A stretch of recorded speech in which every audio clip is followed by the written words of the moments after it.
नमस्कार साथियों, आइए सुनते हैं डॉक्टर शिव शर्मा की कहानी अपना ही श्राद्ध। चक्र तीर्थ के घाट पर पंडों की पंगत श्राद्ध खाने में प्रतियोगिता कर रही थी। आधा आधा किलो के चुनरी के लड्डू पत्तलों पर गिरते ही साफ हो जा रहे थे।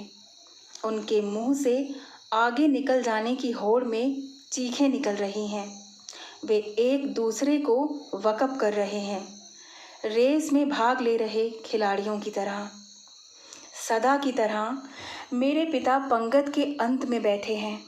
70 वर्ष की दुबली पतली देह से लाल आंखें बाहर निकली जा रही हैं और हार्निया की बीमारी से आगे वजन लटका हुआ है।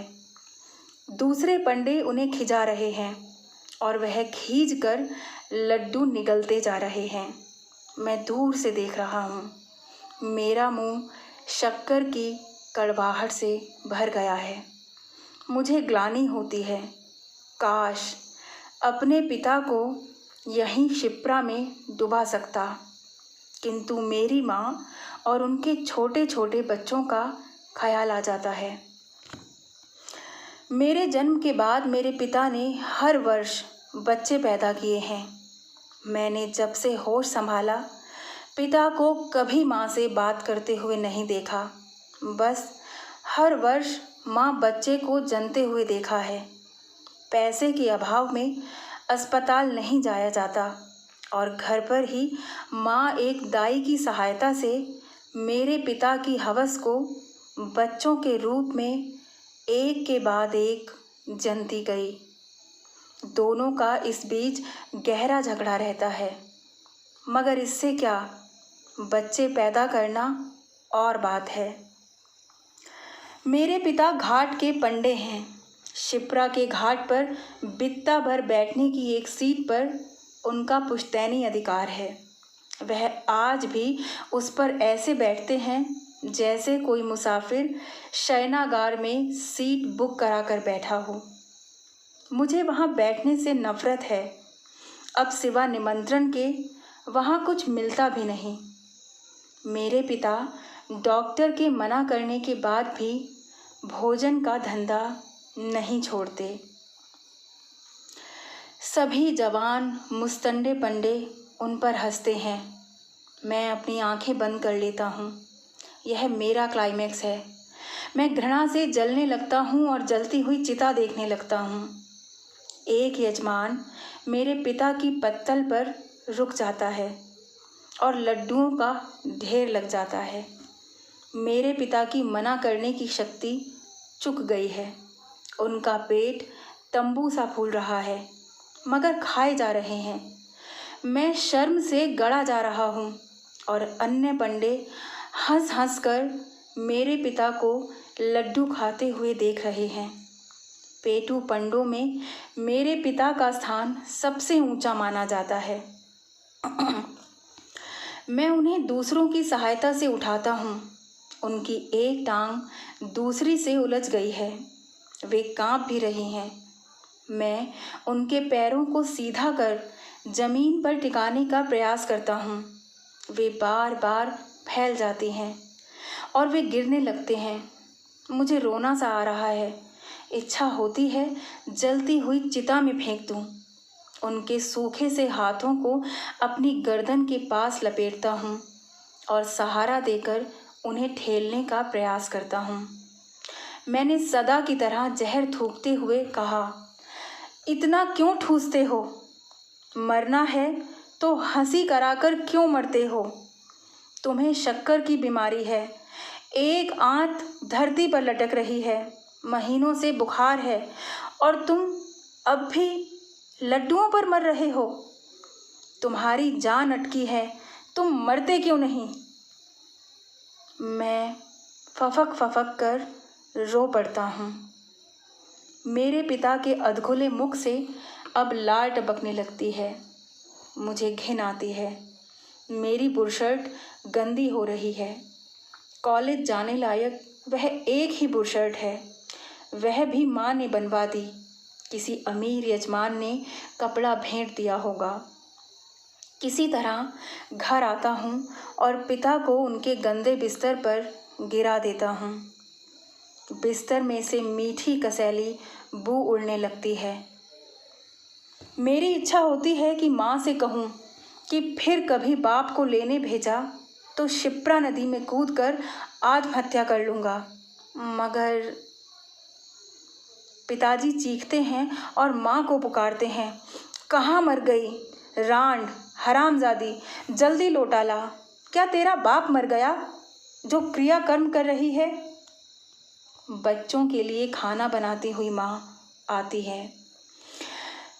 मैं माँ से झुंझला कर पूछता हूँ, तुमने अभी तक रोटी क्यों नहीं बनाई माँ? घर का रिवाज है 12 बजे तक निमंत्रण की प्रतीक्षा करो, वरना कहीं खाना बन जाए और निमंत्रण आ जाए तो तेरा बाप मुझे लड्डू की तरह फोड़कर खा जाता है। माँ की बात गले उतारता हूँ और चप्पल पहनकर कॉलेज भागता हूँ। कुछ वर्ष पूर्व तक मेरा घर सुखी था। पिता जवान थे, खूब धंधा चलता था। वह सिर पर त्रिपुंड लगाए, पगड़ी पहने, हाथ में डंडा लिए घाट पर बैठा करते थे और यजमान खींचे चले आते थे। प्रतिदिन निमंत्रण भी आते और पूरा परिवार छक्कर भोजन करता। वे भांग का गोला लगाते और खूब नींद निकालते। संध्या को उठकर रेलवे स्टेशन जाते। कभी कभी मैं भी उनके साथ होता। रेलवे प्लेटफॉर्म पर सब खड़े हैं, अपने वंशानुगत डब्बे की प्रतीक्षा में। कुली, चवन्नी की फिराक में पुलिस का जवान, 4 आने के हार के लिए अपने नेता के स्वागत में किराए पर लाए गए कार्यकर्ता, इन सब से दूर अपनी लाठी और मूँछों को तेल पिलाए मेरे पिता खड़े हैं। वे टकटकी लगाए ग्राहकों को सूंघ रहे हैं। घंटों लेट आई एक गाड़ी में एक यजमान उतरता है। उसके हाथ में एक पुटलिया है। वह मुंह फाड़कर प्लेटफॉर्म की तरफ देखता है। मेरे पिता उसके पास जाकर बोलते हैं, आओ यजमान, तुम्हारे पिता का श्राद्ध भी हमने ही किया था, अब तुम्हारे पिता का भी हम ही करेंगे। इसी बीच दूसरे पंडे भी पास आते हैं और ग्राहक को फुसलाने का यत्न करते हैं, मगर मेरे पिता की पकड़ गहरी है। बीच में यजमान है और आसपास पंडे। यजमान की कमीज फट गई, पगड़ी गिर गई, मगर हाथापाई के बाद मेरे पिता ने उसे जीत ही लिया। क्या पता कोई उसे फुसलाकर ले भागे, इसलिए हम उसे घर ले आते हैं और उसे ताले में रखते हैं। कभी बाहर निकला तो सस्ते दाम बताकर दूसरे पंडे उसे भगा ले जा सकते हैं। पिता यजमान को समझाते हैं, अकेले बाहर मत जाना, जमाना खराब है। यजमान चाय पीकर आश्वस्त हुआ, महाराज चिंता ना करें, हमारे पिता की आत्मा खुश होगी कि उनका भी श्राद्ध आपके हाथों हुआ। मेरे पिता ने पुराने बही खाते निकाल कर बताया कि उसके पिता पर कुछ कर्ज बाकी है, जब तक वह पूरा नहीं हो जाता श्राद्ध संभव नहीं। मैं रात को यजमान को फिल्म दिखाने भी ले जाता हूँ, पैसे भी वही देता है। मैं भी प्रसन्न हूँ। दूसरे दिन से क्रियाकर्म प्रारंभ हो जाते हैं। 9वें दिन अस्थि कर्म होता है। पिता क्रियाकर्म का सामान किराए से लाने जुट जाते हैं। यजमान नाई के समक्ष गर्दन झुकाए बैठा है। नाई कहता है, तुम्हारे पिता का मुंडन भी मैंने ही किया था, अच्छे आदमी थे, 5 रुपए भेंट किए थे। हमारे गांव में 4 आने में मुंडन होता है, यजमान ने कहा। वक्त की बात है, मुफ्त में भी हो सकता है। नाई ने अपना हाथ तेजी से चलाना शुरू किया। यजमान को लगा कि उसका सिर ही उतारा जा रहा है। वह बोला, तुम्हारा उस्तरा भोथरा है। नाई ने झल्लाकर कहा, तुम्हारे सिर पर घोड़े के बाल हैं, कभी कभी तेल भी लगा लिया करो। वह सिर झुकाकर बैठा ही रहा। उधर पिताजी ने किराए का सामान जमा कर लिया। पुराने जूते, इत्र की शीशी, पुराने वस्त्र, ये सब कई आत्माओं के काम आ चुके थे। इनका किराया भर चुकाना होता था। एक बंडल चरखा छाप बीड़ी का और खिजाब की शीशी बाजार से खरीदी गई थी। मृतात्मा को ये विशेष पसंद थी। पिंडदान हो जाने के पश्चात मेरे पिताजी ने यजमान से कहा कि अब वह गौदान भी करे। वह बोला, मेरे पास गाय तो क्या, गधा भी नहीं है। प्रतीक में ही कर दो। यह लो मिट्टी की गाय, इसे दान कर दो। इसके पैसे बाद में देते रहना। तुम्हारे पिता ने भी यही किया था। ऐसा कहकर मेरे पिता ने मार्ग निकाला। अब यजमान के स्नान की बारी थी। वह नदी में कूदने गया और उसका जैकेट गायब। सब पैसे भी चले गए थे। लोगों ने समझाया कि जब पिता चले गए तो बंडी का क्या काम। यजमान बोला, महाराज आपके पैसे कहाँ से चुकाऊंगा। मेरे पिता ने आश्वस्त किया, हम कब काम आएंगे। कर्ज डूबता नहीं, चढ़ता चला जाता है। वह जन्म जन्मांतर तक चलता है। तुम नहीं दे पाओगे तो तुम्हारे बेटे कब काम आएंगे। 10वें दिन दसगां होता है, 11वें दिन एकादश और 12वें दिन 12वां होता है। सर्वपितृ श्राद्ध पर ठाटदार भोजन होता है। वह भूखा रहकर भोजन परोस रहा है। उसके पिता ने भी कभी इतना स्वादिष्ट भोजन नहीं खाया होगा। अंत में एक नाव पर वह अपने पिता की अस्थियों को विसर्जित करने हेतु नदी पर जाता है। अचानक नाव हिलने लगती है। नदी शांत है। फिर यह तूफान दैविक होगा। मेरे पिता ने समझाया, तुम्हारे पिता की आत्मा को पिशाच आत्माएं घसीट रही हैं। उधार में ही सही एक भेड़ की बलि और कबूल करवा ली। वे पिताजी के अच्छे दिन थे। जब से वे वृद्ध और बीमार हुए हैं, यजमान आना बंद हो गए हैं। हट्टे कट्टे पंडे स्टेशन से ही यजमान को भगा ले जाते हैं। मैं कुछ सीख नहीं पाया। अब तो घर पर निमंत्रण भी कभी कभार आते हैं। मेरे पिता अपने कमज़ोर शरीर पर झुंझलाते हैं। गुस्से में वे अब अधिक खाने लगे हैं। वे कभी कभी निमंत्रण में इतना खा आते हैं कि चलना भी कठिन हो जाता है। अधिक मीठा खाने से उनकी शक्कर बढ़ गई है और हार्निया के कारण वे बेहद चिड़चिड़े हो गए हैं। जिस दिन निमंत्रण नहीं आता, वे दरवाज़ा खोलकर चिल्लाते रहते हैं। शाम तक खाना नहीं बनता।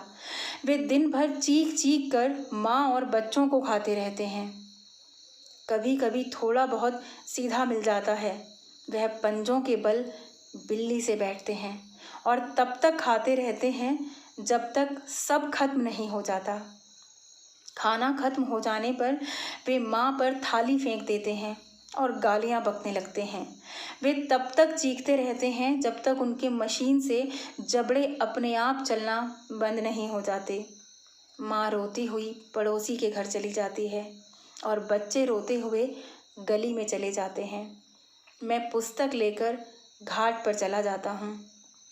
घाट पर अपनी पुश्तैनी सीट पर नहीं बैठता। वहाँ बैठने से लाभ भी नहीं। मुझे क्रियाकर्म करना भी नहीं आता।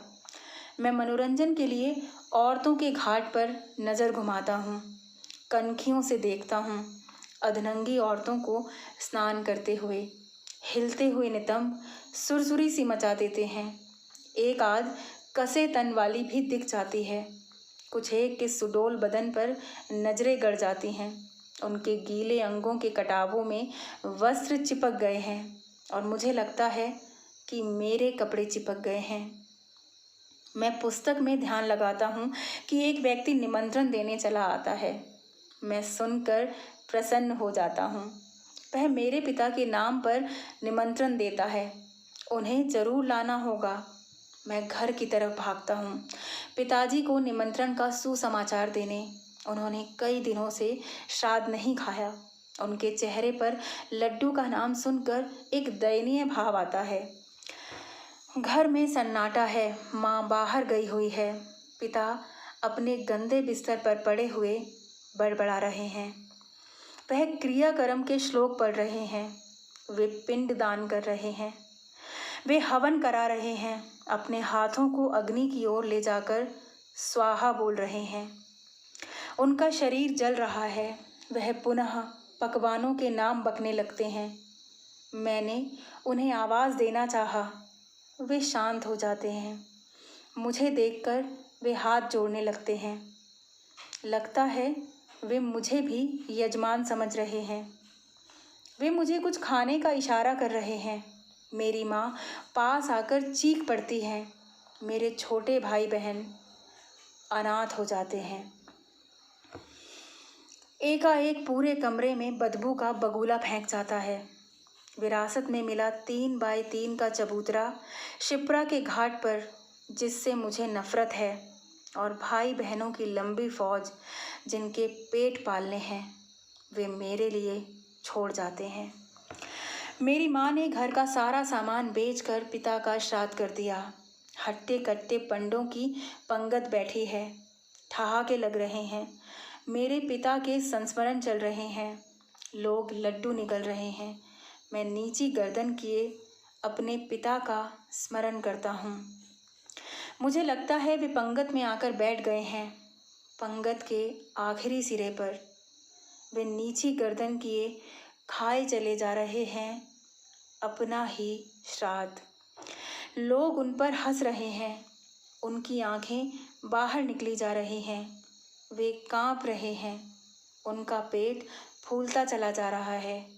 उनकी कमज़ोर टांगों के बीच हार्निया की आंत लटकती जा रही है।